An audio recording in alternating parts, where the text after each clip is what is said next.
This program is brought to you by Link TV for educational and non-commercial use only.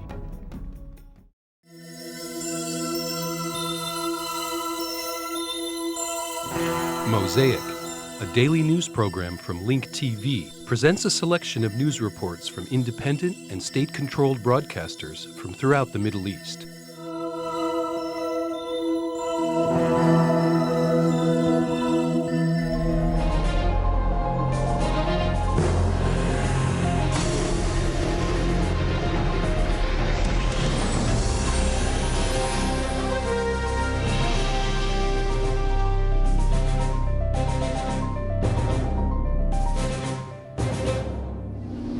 بعد 25 عاما من القطيعة والجمود السياسي. After 25 years of alienation and political freeze, Syria and Iraq reopened their embassies. Our correspondent Abd Hamid Tawfiq sheds light on the issue.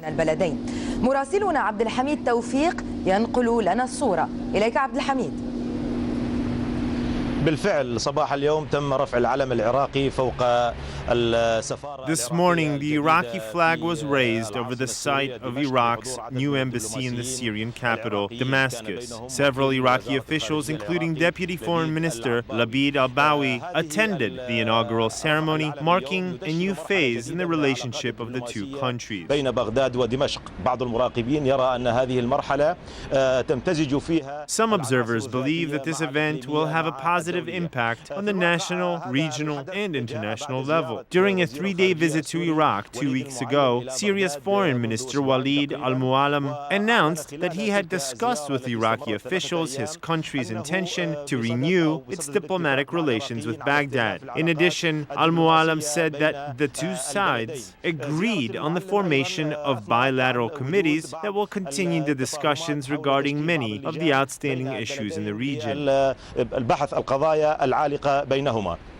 بعد رفع العلم العراقي فوق السفارة العراقية صباح اليوم تحدث وكيل وزارة الخارجية. After the Iraqi flag was raised over the new embassy in Damascus, Iraq's Deputy Foreign Minister, Mr. Labid al-Bawi, said in a press conference that today's inauguration was the first step towards the renewal of diplomatic ties between the two countries. أن تكون هذه الخطوة مفتاحا لعلاقات أفضل بين الطرفين. أنا أولاً أن هذه الخطوة هي عودة العلاقات الطبيعية. First and foremost, raising the flag was the first step in this process, which will help restore the relationship between Syria and Iraq. After a quarter of a century of alienation, the next step is to name and assign ambassadors in both countries. This will help both countries forget the past and open a new page in their bilateral relations. صفحة الماضي وبداية صفحة جديدة من العلاقات الثنائية. هذه الأحداث التي حدثت تزامنت مع وجود أحمد. Meanwhile, the head of the Iraqi National Conference, Ahmad Chalabi, who is currently in Syria, held a series of closed-door meetings with Syrian officials. In an interview with Al Jazeera, Chalabi said that his talks with the Syrians focused on boosting the relationship between the two countries and making it a more pleasant atmosphere. Chalabi added that both sides have good intentions, but intentions are not enough. تحدث عن وجود نوايا حسنة لكنه قال إن هذه النوايا الحسنة لا تكفي. We have been busy for a long time. We took part in the campaign that led to the toppling of the former Iraqi president Saddam Hussein and the political process that follows. Today, I had an opportunity to meet with my brothers in Syria. We will work to increase cooperation between Damascus and Baghdad. Did your visit carry economic implications, or was it only politically motivated? We've discussed all outstanding issues concerning the two nations. Both sides have good intentions, but intentions alone are not enough. We need to create new channels of cooperation on the economic, political, security, and development levels. These are important factors that will help improve the relationship between the two countries.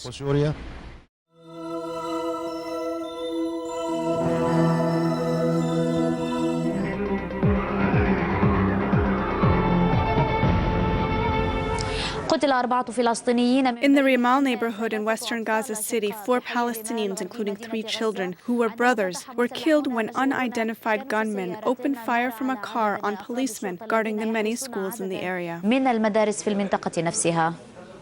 The Palestinians' mourning was filled with darkness and blood at the scene of the horrendous crime that took place in the heart of Gaza City, where 3 students were killed. They were 3 brothers, Usama, Ahmad, and Salam Ba'alusha. The oldest child was only 9 years old. A bodyguard who was accompanying the children was also killed. Baha Ba'alusha, the father of the 3 boys, emphasized that the crime targeted his children. He demanded that the Palestinian government dismiss the security agency leadership, describing the perpetrators of this incident as terrorists.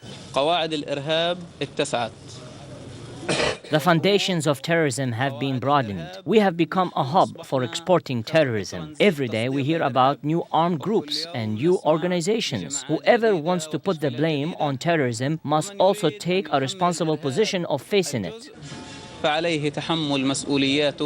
Officers in the Palestinian Intelligence Agency have accused all parties of the Palestinian Authority of procrastination and powerlessness, creating the severe chaos and security deterioration that threaten the entire society. President Mahmoud Abbas must take responsibility. He should have dismissed this government. He should have created an investigative committee to look into all these crimes. The Minister of Interior holds complete responsibility, either because he impedes other security agencies from functioning or because he oversees agencies that are killing people outside the boundaries of the law. The spokesman for the Ministry of Interior confirmed that the ministry is paying close attention to the horrific incident, vowing that the security agency will find the criminals and bring them to justice. He gave orders to the entire internal Palestinian security agency, including the Palestinian Executive Force, to search for these criminals, to reveal their identities so that they may be brought to court. The Palestinian public expressed strong condemnation and anger, calling on the authorities to punish those who committed this act. Meanwhile, some people hope that this would be the last incident. I hope that they will be the last victims and the last sacrifice made for the sake of uniting our Palestinian people. We want a united government, a government that guarantees the security of the Palestinian people. Sheikh al-Din Shaheen, Al-Arabiya, Gaza.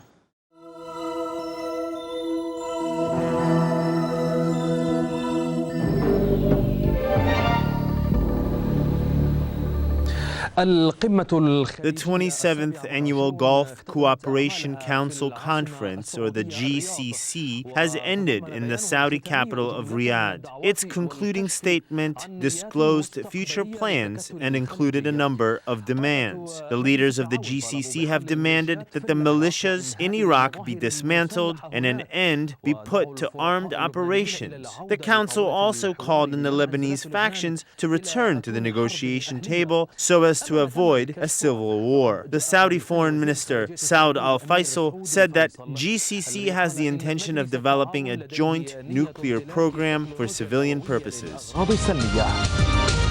The 27th GCC concluding statement has renewed calls to reach a peaceful solution to Iran's nuclear crisis and urged Iran to continue the dialogue and full cooperation with the International Atomic Energy Agency. The statement reflected the GCC member countries' concerns over the potential radioactive leaks from Iran's nuclear reactors that may cause environmental and humanitarian catastrophes.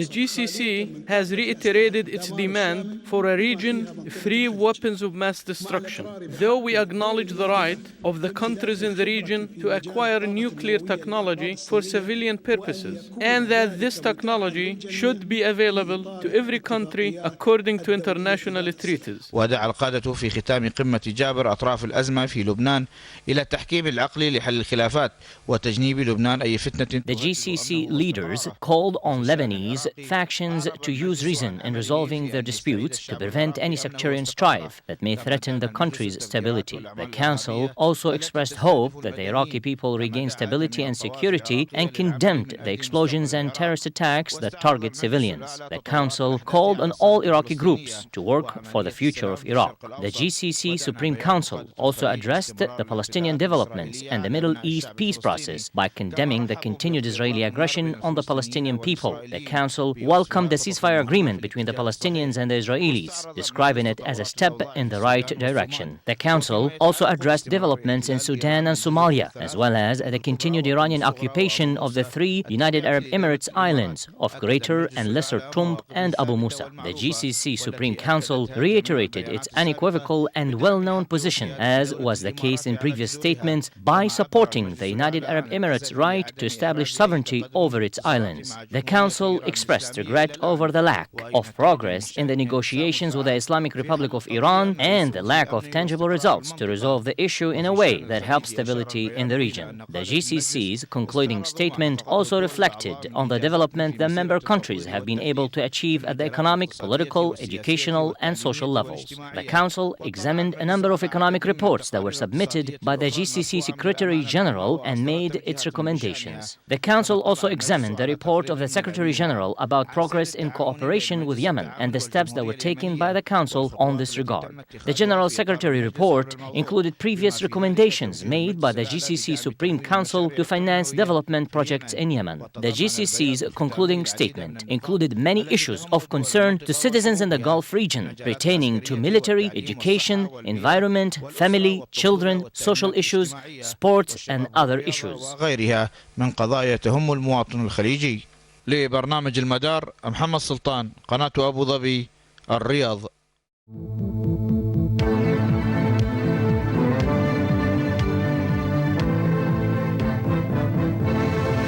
President Mahmoud Ahmadinejad says Iranian students have always risen up against dictatorship throughout history.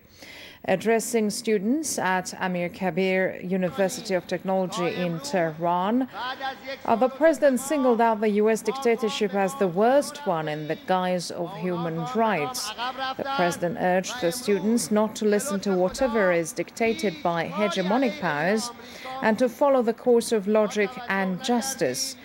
He characterized the student movement in Iran as a dynamic one and underscored no one will be able to harm the Islamic Revolution in the name of freedom or otherwise.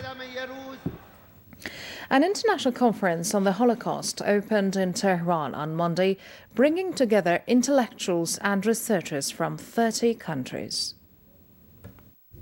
Addressing the inaugural, Iranian Foreign Minister Manouchehr Mottaki said anti-Semitism is a phenomenon which exists only in the West, and it has been totally unheard of in the Muslim world. However, as the top diplomat added, baseless allegations are flying around against Iran and any other country conducting scientific research on an historical event like the Holocaust. Mottaki said there is no reason to politicize the issue and block scientific efforts aimed at finding out more about the phenomenon. Addressing the same gathering, Robert Forison, a Sorbonne University professor, challenged those who claim the Holocaust really happened to provide proof for what they say. Forison acknowledged that there is no freedom of speech in France, adding historians should be allowed to look into the Holocaust freely. He also underlined that the Holocaust should not be used as a pretext to impose Zionism on the Palestinian people, and added whatever is said about the Holocaust is a myth and totally false.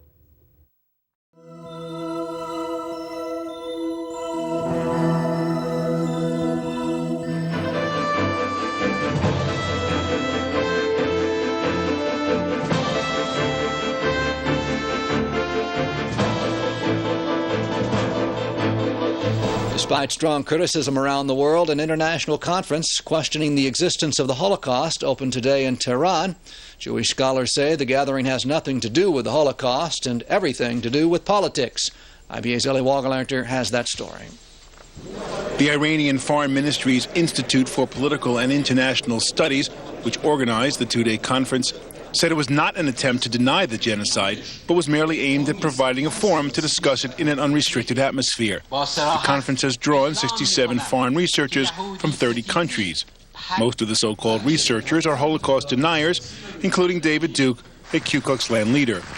The conference was initiated by President Mahmoud Ahmadinejad, who has described the Holocaust as a myth and has called for Israel to be wiped off the map.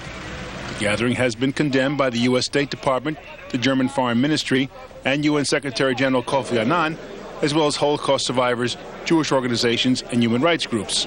I think the conference in Iran is a sick joke, and I hope it will be received with revulsion and disgust everywhere in the world. Despite the Iranians' insistence that the Holocaust conference is objective and not political, it is being seen by the West as part of Iran's relentless campaign to delegitimize and indeed destroy Israel. Further proof was evidenced by the inclusion in the conference of 3 Jewish rabbis of the anti-Zionist Neturei Karta faction who were in Tehran to present their position that the Holocaust was provoked by the Zionists and should not be used to legitimize acts against the Palestinians. The Zionists are taking this terrible, horrific tragedy that happened by Jews, and they're using it to further their rebellion against God, to use it for a political end, to build, as I say, a state, something that is the antithesis, the contradiction to everything that is God. Here in Jerusalem, Yad Vashem issued a statement condemning the Tehran conference as an attempt to paint an extremist agenda with a scholarly brush. The Iranian government's pseudo-academic conference, said the statement, is an effort to mainstream Holocaust denial and must be unequivocally rejected. Is not going only to harm the Jewish people and the state of Israel.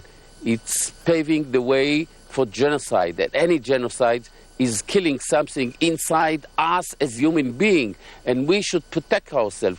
Vice Premier Shimon Peres described the conference participants as, quote, a bunch of liars. Let them go to Auschwitz, Birkenau, and Treblinka and see what horrors the Jewish people went through. Ahmadinejad is a Holocaust denier who wants a new Holocaust and is calling for the destruction of the Jewish state, Peres said. Eli Wogelanter, IBA News. As part of the international outcry against the conference in Tehran, an unexpected voice has made itself heard. It's that of an Israeli Arab lawyer, Khalid Mohammed. Mohammed keeps an exhibition of 80 photographs of the Holocaust in his Nazareth office to help teach the Arab world that the Holocaust did indeed take place. He attempted to bring that message to the conference in Tehran, but his request for a visa from the Iranian embassy in Amman was turned down after he sent them a copy of his Israeli passport. Mohammed said he had planned to go to the controversial event to debate the Holocaust deniers. I took this mission upon my shoulder, and I want to convince the world that the Holocaust did happen. I'm doing that as a Palestinian because I know that the denying of the Holocaust is paid by the Palestinian children in refugee camps. And it's a way to say that when they deny the Holocaust, they shoot the bullet in their own feet, not only their own feet, they are shooting a bullet in the heart, in their own heart. Joining me now in the studio to discuss the Tehran Conference of Holocaust Deniers is Dr. Ephraim Zuroff, Director of the Israel Office of the Wiesenthal Center. Dr. Zuroff, thank you for coming in this evening. What's behind the Holocaust Conference in Tehran? I think it should be clear to all our viewers that this has nothing to do with research or any exploration of the historical issues, but is merely an attempt to bring together anti-Semites to try and disseminate anti-Semitic propaganda and delegitimize the state of Israel. Isn't it a fact that the political conference, it is a political conference rather, and not a historical conference, as you say, and it is an attempt to delegitimize Israel, and really has nothing to do with the study of the Holocaust? Not at all. I think, if anything, it's a reflection of the growing significance of the Holocaust throughout the world as the ultimate example of genocide in the 20th century and man's inhumanity to his fellow man.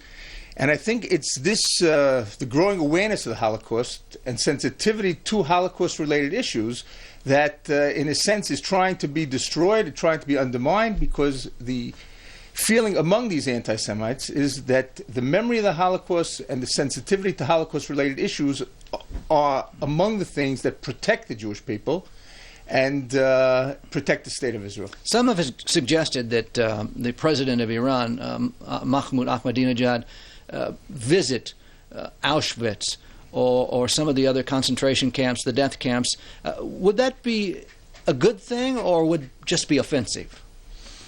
Well, listen, I'm not an expert on his psyche, so I don't know how it would affect him. And he, of course, might try to turn such a visit into a propaganda ploy for his own anti-Semitic views. So the jury's out on that. I think the real question is, what will be the response of the UN? What will be the response of Iran's trading partners, China, Russia, India? Will they speak out against this?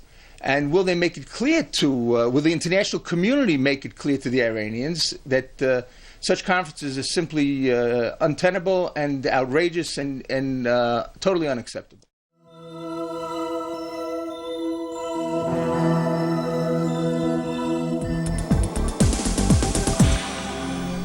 ومن أفغانستان إلى باكستان حيث أعلن الرئيس الباكستاني برفيز Pakistani President Pervez Musharaf said that the Islamic penal codes concerning crimes of adultery and rape have been amended. This move has created mass demonstrations organized by the opposition throughout Pakistan, demanding that the amendments be reversed and that the president resign from both positions as head of state and commander-in-chief. In a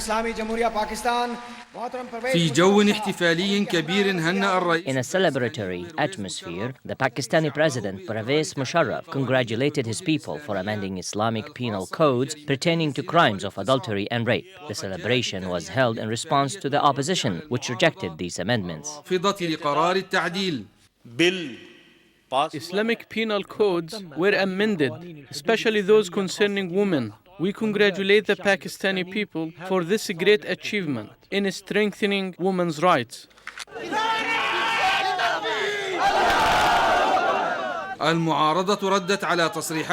The opposition responded to Musharaf by holding demonstrations to show that the Pakistani people reject the amendments because they violate Islamic law and the Pakistani constitution. The opposition forces vowed to continue their protests against Musharraf's domestic and foreign policies.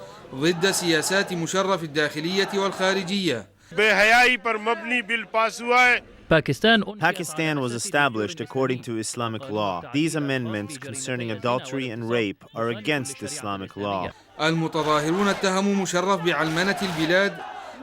Demonstrators have accused Musharraf of secularizing the country and changing the curriculum according to American wishes. In addition, the opposition have accused Musharraf of giving up on the rights of the people of Kashmir and the United Nations resolutions which protects these rights. They called on him to resign from both of his posts as head of a state and commander-in-chief. Musharraf is trying to secularize the country and adopt Western policies as dictated by America, which has been fighting Islam and Muslims. The protesters have rejected Musharraf's policies of cooperating with the United States in the so-called war on terror and warned against the growing of American influence in the region. They've said that this serves India's interests at the expense of Pakistan.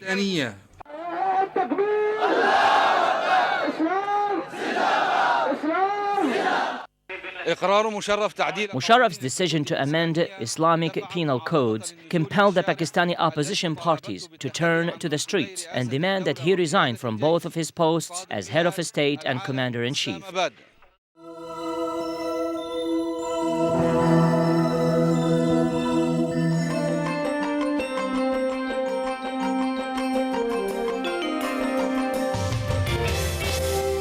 On Sunday, the arm wrestling match between the majority in government and opposition seemed to have no end as they both flexed their muscles. Lebanon witnessed two contradicting mass rallies, one in downtown Beirut demanding Sayyoura's ouster and another in the northern city of Tripoli pledging support for the government and attacking President Emil Lahoud. The opposition has all the time in the world as long as its end results in the fall of the government. Comments made to mass demonstrators at the heart of Beirut by Hezbollah number 2, Sheikh Naim Qassem, who reiterated the opposition's demand for Prime Minister Fuad Sayyoura to resign. The opposition's demand continued with MP Michel Aoun, who also addressed the demonstrators. The head of the Free Patriotic Movement called on the opposition to create a transition government in the coming days with the aim of replacing the current government. In his speech, which was transmitted live from Arabiya, warned that the barbed wires would not protect the Sarai, as they will not stand in the demonstrators' way. Another step the opposition could implement is civil disobedience in a bid to force the government out of office. The opposition's demonstration did not keep the government supporters away from the streets as they gathered in Tripoli, north of Beirut. Speaking to supporters via a video link, MP Saad Hariri vowed it was President Milahoud that will fall and not Premier Fouad Sanyura. He called on the president to stop speaking of honor while he is defending Rafiq Hariri's assassins. For his part, Minister Ahmad Fatfat, who was taking part in a demonstration with deputies of northern Lebanon, called for a normal Lebanese state and not a battlefield or the head of a supreme Iranian revolution to fight America. Fatfat stressed that them fight Washington from Tehran or the Golan Heights. Despite the situation, committees in the cabinet continued to work as usual, most notably the body in charge of helping citizens affected by the summer's war. Until now, the cost of 134,000 villages were examined and compensation were given to 128 of them.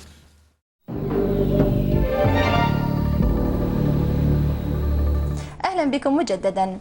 أكد آخر تقرير للتنمية البشرية صادر عن البرنامج الإنمائي للأمم المتحدة أن ترتيب The latest Human Development Report, released by the United Nations Development Program, indicated that Egypt's per capita income is steadily falling. This comes as economists warn of increasing poverty, which, according to official estimates, affects more than 14 million Egyptians. From Cairo, Hani Omar's report.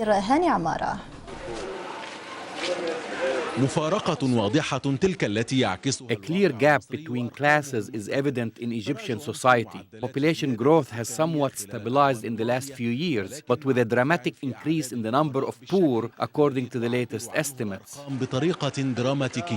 بلغت نسبة الفقراء في مصر 44% من السكان. 44% of the Egyptian population is poor. Official sources say that the figure was 20% 2 years ago, which is about 14 million Egyptians.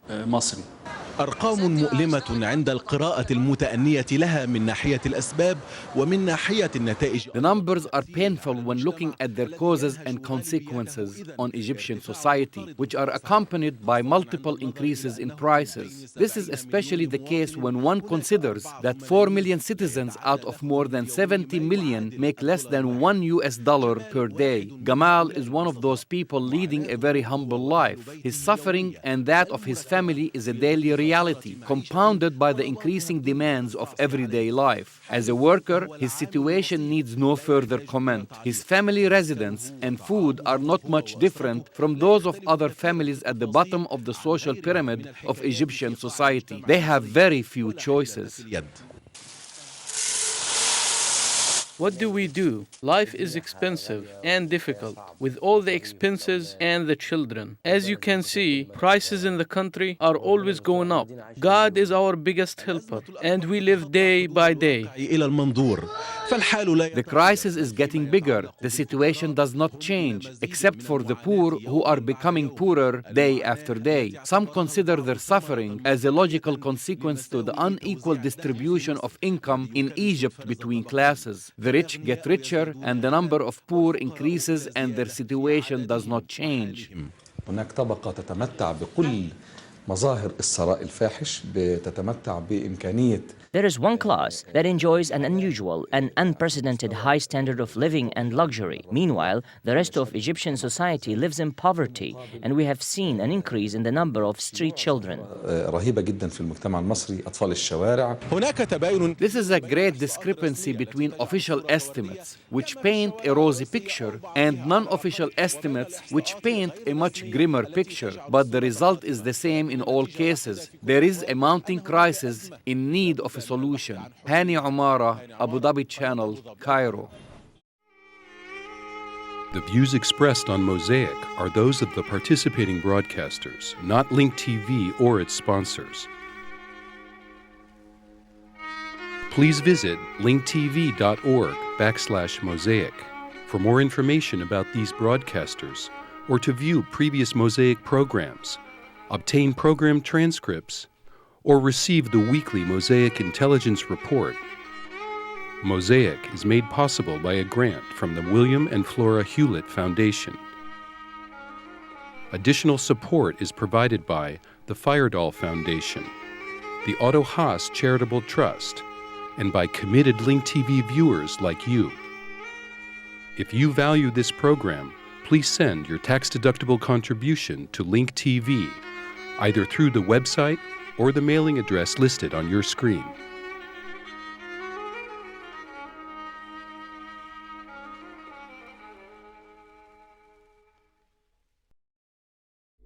This program was brought to you by Link TV for educational and non-commercial use only.